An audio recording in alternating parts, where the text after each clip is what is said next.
বাংলাদেশ সেনাবাহিনীর সাবেক প্রধান জেনারেল ইকবাল করিম ভূঁইয়া বাহিনীর চাকুরি থেকে অবসরপ্রাপ্ত হয়ে আওয়ামী লীগ সরকারের কাছ থেকে একটি পাওয়ার প্ল্যান্ট সহ বহুবিধ সুবিধাপ্রাপ্ত হয়ে সুখে শান্তিতে বসবাস করছিলেন। হঠাৎই বাংলাদেশে দেশি বিদেশি ষড়যন্ত্রে জুলাই সন্ত্রাস ঘটালো জামায়াত শিবির। তারা ইউনূসকে সামনে রেখে একটি অরাজনৈতিক সরকার গঠনের চেষ্টা শুরু করতেই হঠাৎ গর্ত থেকে বের হয়ে এলেন এই সাবেক সেনাপ্রধান এবং নিজেকে তিনি হয় প্রেসিডেন্ট কিংবা নিদেন পক্ষে উপদেষ্টা পদমর্যাদার কেউ একজন হিসেবে স্বপ্ন দেখতে শুরু করলেন এবং এই রাওয়া ক্লাব কেন্দ্রিক ফেসবুক কেন্দ্রিক তিনি বিপ্লব শুরু করে দিলেন। স্বপ্নে যেরকম মানুষ ভুলভাল বকে, তেমনি তিনি শেখ হাসিনা সরকারের বিরুদ্ধে সত্য মিথ্যা অপবাদ উগরে দিতে থাকলেন, যাতে তিনি জামায়াত এনসিপির প্রিয় হয়ে হতে পারেন হয়তো, কিন্তু হায়, তাকে উপদেষ্টাও করা হলো না, আর প্রেসিডেন্ট সে তো বিএনপি ক্ষমতায় বসার পর তার কপালে জেল খাটার শাস্তি হয় কিনা সেটাই এখন দেখার বিষয়। সবচেয়ে বড় কথা হলো এই সাবেক সেনাপ্রধান পুরো সেনাবাহিনীর মর্যাদা, সুনাম এবং সেনাবাহিনীর ভেতরে অচল অবস্থা তৈরির জন্য এককভাবে দায়ী হয়েছেন। সবচেয়ে বড় কথা যে এই সেনাপ্রধান নিজে সেনাবাহিনীর প্রধান হয়েও সেনাবাহিনীকে অপমান এবং বদনামের ভাগীদার এবং এমন অবস্থায় নিয়ে যাচ্ছেন যাতে মনে হতে পারে তিনি আসলে এই সেনাবাহিনীটাকেই বদনাম করার জন্য এতদিন কাজ করে আসছেন। আসুন আমরা একটু এই সাবেক সেনাপ্রধানের আমলনামা নিয়ে ঘেঁটে দেখে আসি।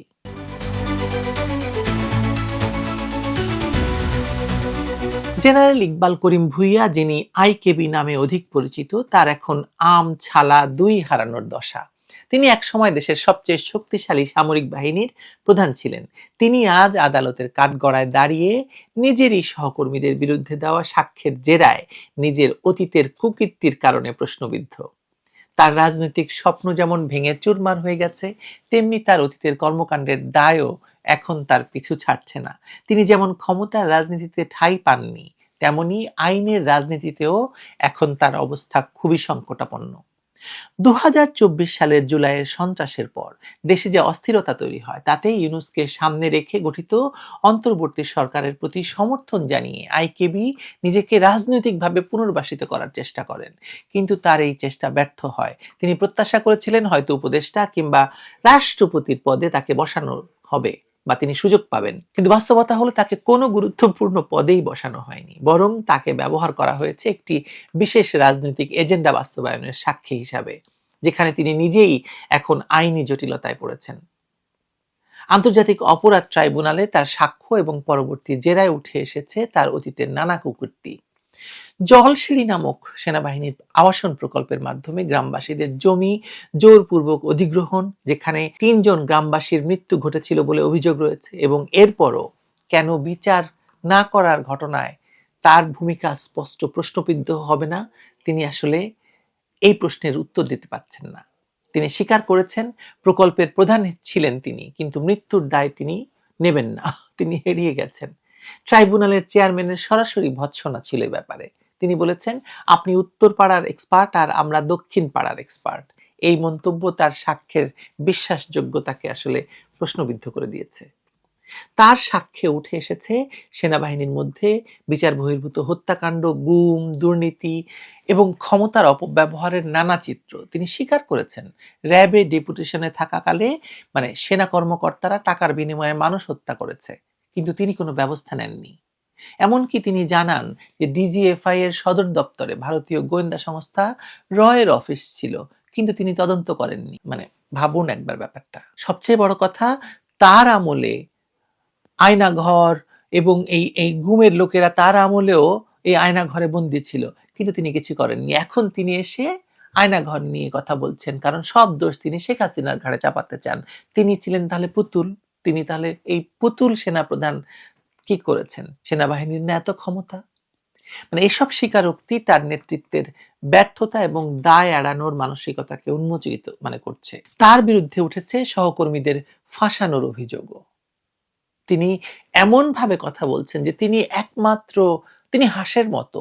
অনেক অন্যায় চারদিকে ঘটেছে, তিনি ওই অন্যায়ের মধ্যে সাঁতরেছেন, কিন্তু নিজে হাঁসের মতো পরিষ্কার পরিচ্ছন্ন ধবধবে থেকেছেন।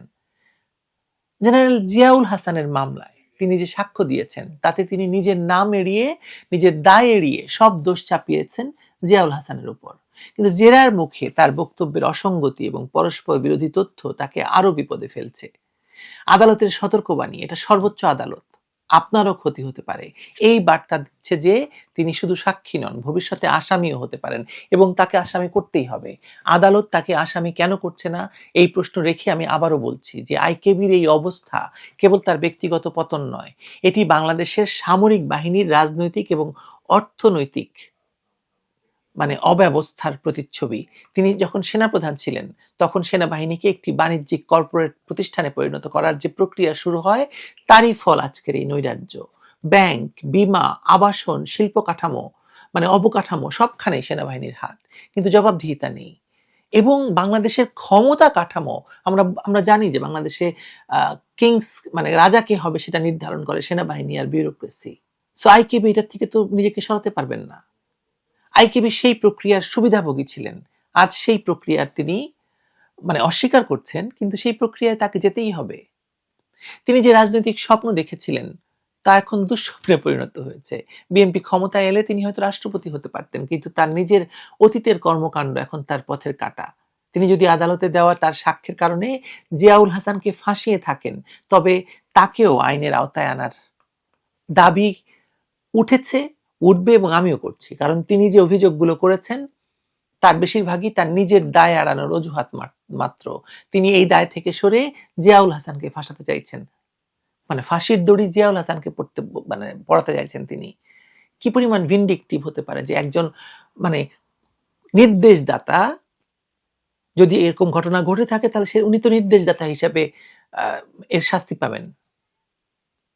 আইকেবির গল্প এখানে শুধু একটি সাবেক সেনাপ্রধানের পতনের গল্প নয়, সবার জন্য একটা সতর্কবাণী। যে ক্ষমতার বলে একজন মানুষ অন্যায় করতে পারেন, সেই ক্ষমতা যখন চলে যায় তখন তাকেও আইনের আওতায় আসতে হয়। আম ছালা দুই হারানোর এই জেনারেল এখন দাঁড়িয়ে আছেন নিজেরই তৈরি করা অন্ধকার গর্তের মুখে। তিনি যদি হয়তো ভেবেছিলেন যে সাক্ষ্য দিলে নতুন শক্তির কাছে গ্রহণযোগ্য হবেন, কিন্তু বাস্তবতা হলো তিনি তো নিজেই প্রশ্নবিদ্ধ। তার অতীতের কর্মকাণ্ড, তার বর্তমান ভূমিকা এবং ভবিষ্যৎ সবই এখন আদালতের হাতে। মানুষ বুঝতে পারে যে এই আইকেবির মতো লোকজন একটা সুসময়ের অপেক্ষায় থাকে। তারা সারাক্ষণ শেখ হাসিনার আমলকে একদম পুরো ছিবড়ে করে যার নিজের তহবিল ভরেছে, নিজের বাড়ি বাড়িয়েছে, নিজের ব্যাংক ব্যালেন্স বাড়িয়েছে, ব্যবসা বাড়িয়েছে। আবার শেখ হাসিনাকে পতনের জন্য তারা কাজ করেছেন। আসলে এইসব লোকেরা, এই আইকেবির মতো লোকেরা রাষ্ট্রের জন্য একটি বোঝা, রাষ্ট্রের দায়। এদেরকে ঝেড়ে ফেলা রাষ্ট্রের স্বার্থে খুব জরুরি। ভালো থাকবেন সবাই।